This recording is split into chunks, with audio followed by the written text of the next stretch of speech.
People are complaining online about the uptick of repossessions. Make sure y'all hit a like for the algorithm, subscribe to the channel, and turn on your notifications. Let's get to it. So I was just on Instagram, and if you ever wanted to know why buying a house is so much more complicated than purchasing a car, this is a good reason why.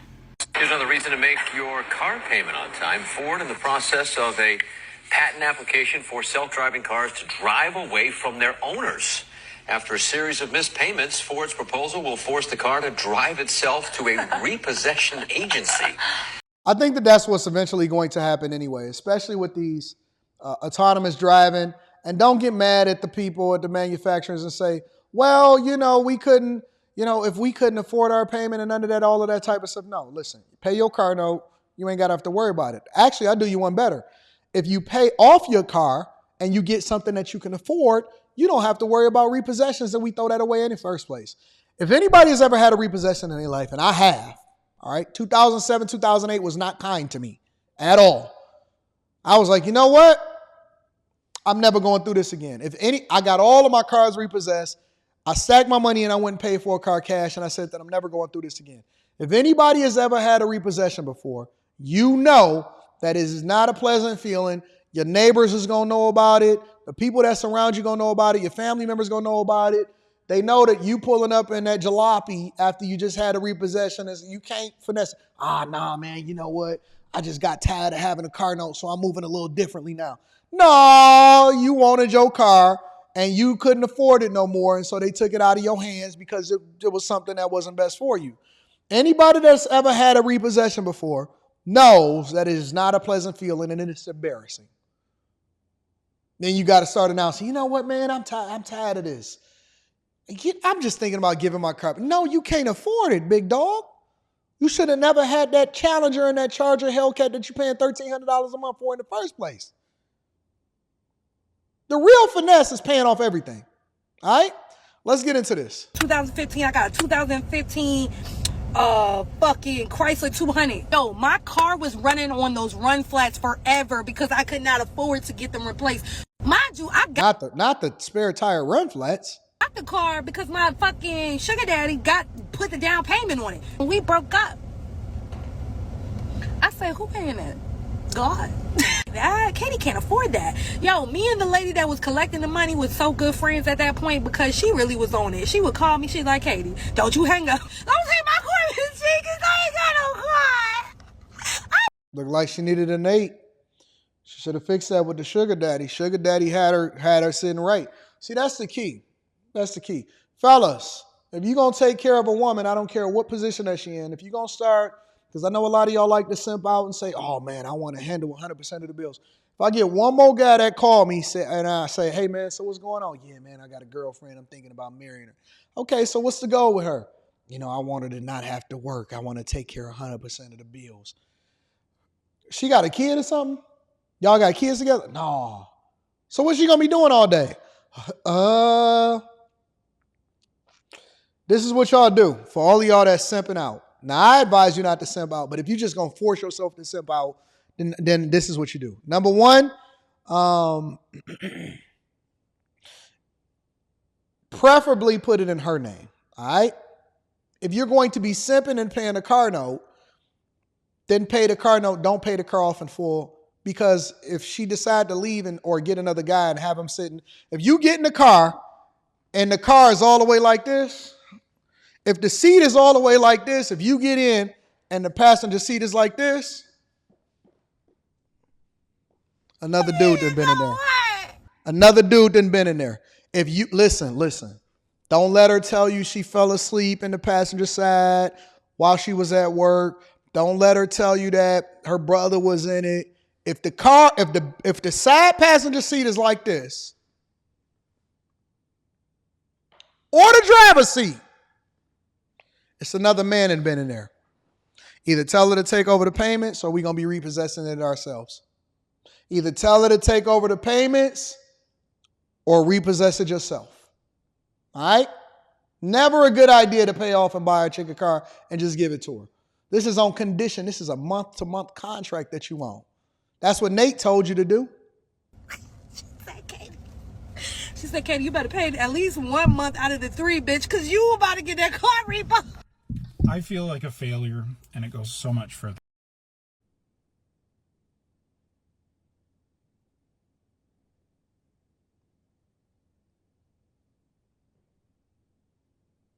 Let me start over from the beginning. I think I might have heard this one wrong. This might have been slowed down. Because you about to get that car repo. I feel like a failure, and it goes so much further than that.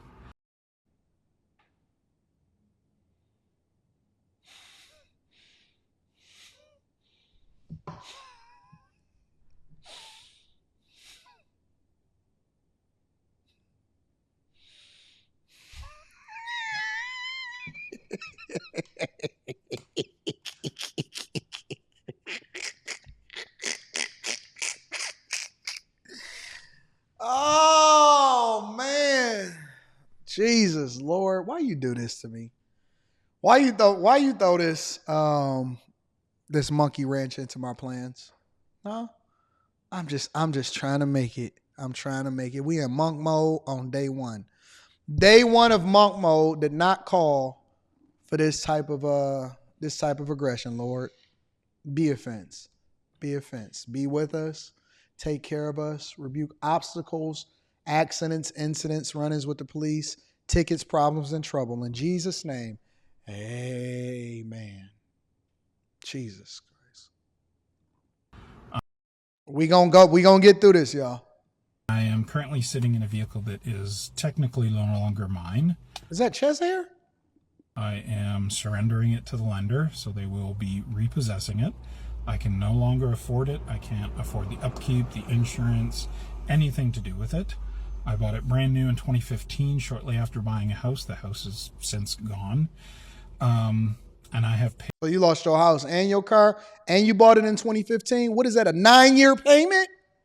More on this vehicle than it was ever worth. I'm just taking this video as like posterity. And he got a middle part busted. Had a lot of adventures with my dogs. I've driven across the country and to Canada multiple times. I've moved across the country a couple times. We've had all kinds of stuff in here, including 4 cats and 2 rabbits. Got rabbits in his car. Is he a rabbit lady? We've moved a hamster. Yeah, so this vehicle will be going bye-bye. Just another symbol of my failure as a human being, and it sucks. And I don't know when I will ever own a vehicle again, and that sucks too. Being 50 years old and in this position is not something I wish. Yo, listen. You got bigger life problems, and the fact that you're losing your car is just a reflection of it, big dog. If you are 50, if you are a 50-year-old man that is more than 300 pounds, and you have blonde hair, and you got the Miss Doubtfire thing going on, and you lost your house, your car, and you a cat lady on top of it, you got life issues. Life is kicking your ass. Life is lifing on your ass. That's a fact. If this is you, life is lifing on you, and you just need to go and give your life back to Jesus. Honest to God. God is trying to call on you and tell you something. The devil has had a hold on your life for the entirety of the time. If you sitting there with brown eyebrows and blonde hair, and you got repossessed, and you 300 pounds, and you sassy, God is dealing with you. Yeah, God is dealing with you. God is calling for you to go back. Come on back to the kingdom. God is dealing with you. I honestly believe that. I believe that if you get into a space where you 50, you 50, and this is what your life look like, I'm not giving you no financial advice. I'm going to just tell you to go and get some prayer. Facts. But she was good to me. We went a lot of places. We did a lot of things. That's crazy. And I love her, and I always will, but no, in it's the not end, well. It's just a vehicle. Y'all just be chilling. And, he need to go into monk mode like the rest of us. Monk mode. Boy, getting your vehicle repossessed will humble your ass. One of my neighbors Oh, she looked like a Nate had a candidate. BMW, right? She a Nate candidate. Speak sometimes look at you like you ain't shit. I saw the repo people take his shit. I just saw him. He wouldn't even look my way because he embarrassed. See, let me tell you something. And I've tasted repossession before, baby. I've tasted it. That initial blow, that shit hurt. But one thing I always did, I always had a backup vehicle. I don't give a damn if it's a hoopty. Because one thing I learned about when you buy these vehicles, anything can happen. So let me ask y'all a question. If y'all have a backup vehicle, then why not just drive the vehicle that you got backed up and keep all of the money in insurance, gas, car notes, maintenance, all of that stuff? Why don't y'all just keep the vehicle that y'all got? And why are you holding out? Because that don't make sense to me either. Why shouldn't the backup vehicle be the main vehicle? Because the backup vehicle gonna become the main vehicle anyway, and you're gonna have a repossession on your credit, and you already out of all of the money that came along with being with that other vehicle. So you paid all of this money in interest, you paid all of the insurance, you paid all of the gas, you paid all of the maintenance, only for it to go back to the finance company when you should have been driving a backup vehicle as the main vehicle in the first place, stacking your money and then letting your money make your money on top of it so you can buy whatever it is that you want when you want to. That don't make sense to me. Your money. And you want to make sure that you're not a slave to that shit. When they took my shit, I was in something else. I wasn't finna cry about that shit. Yeah, the initial, because you be done put all that money in them shits, but at the same time, keep you a backup vehicle and don't be no slave to these high-ass fucking payments. Getting your car repossessed is definitely not anything I recommend that you go through. I remember when it happened to us. I vividly remember receiving the call that our car got repossessed. Me and Tommy were just about to get married. His car had went out, so he was using mine. Yo, y'all struggle with trauma. I'm getting it. I'm starting to get it. I'm catching it. It's making sense. Y'all struggle trauma is crazy. Real talk. Like, I don't want to be in that space. I don't want to be in a space where I'm getting married into poverty. I don't want to marry in. Now, I understand that married folks go through things and life happens and all of that, but I don't want to marry into poverty. You know, like, I want to start off on the good foot. Maybe we go through a little bit of tumultuous stuff so we can go through it to get to it. You know, we wasn't expecting it. I'm not marrying into poverty. I'm not getting married 3 months behind on my car payment, about to get evicted. I don't want to be poor together. I can go through it with you, but I don't want to be poor together because that just means that we was making bad financial decisions before we came together.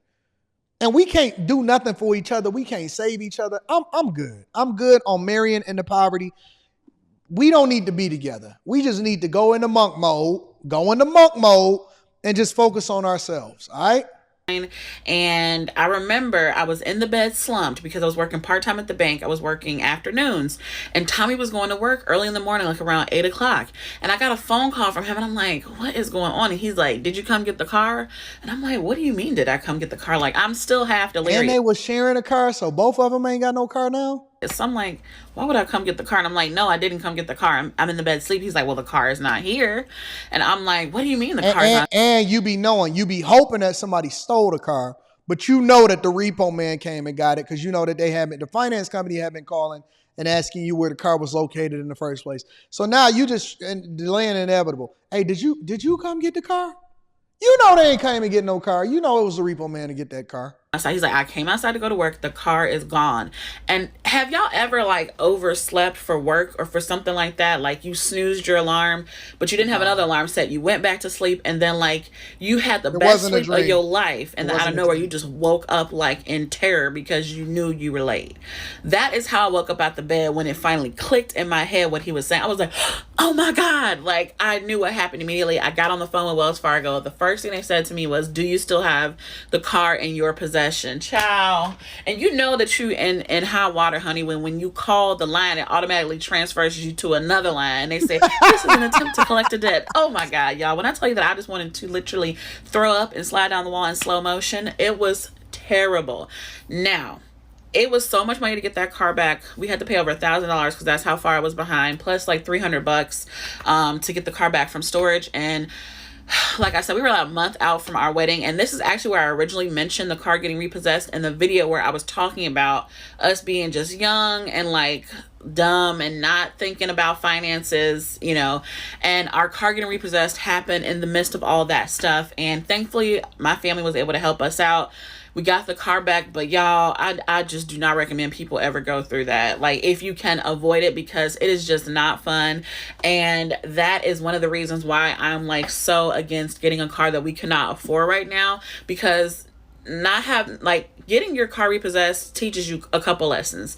Number one, it took us even a couple years after that to really understand that we need to budget better and have a budget that is realistic. Number two, like, do not get a car you can't afford. The car All of this is crazy. The car you can afford is the car that you can save up and pay cash for. That's what my stance is on it.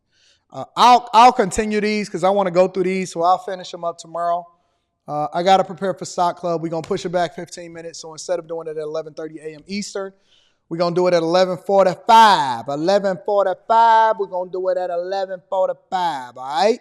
So, yeah, the best way to budget is to save for it. That's the way that you really can teach yourself to budget for the thing that you really want, and don't put yourself in this position in the first place, all right?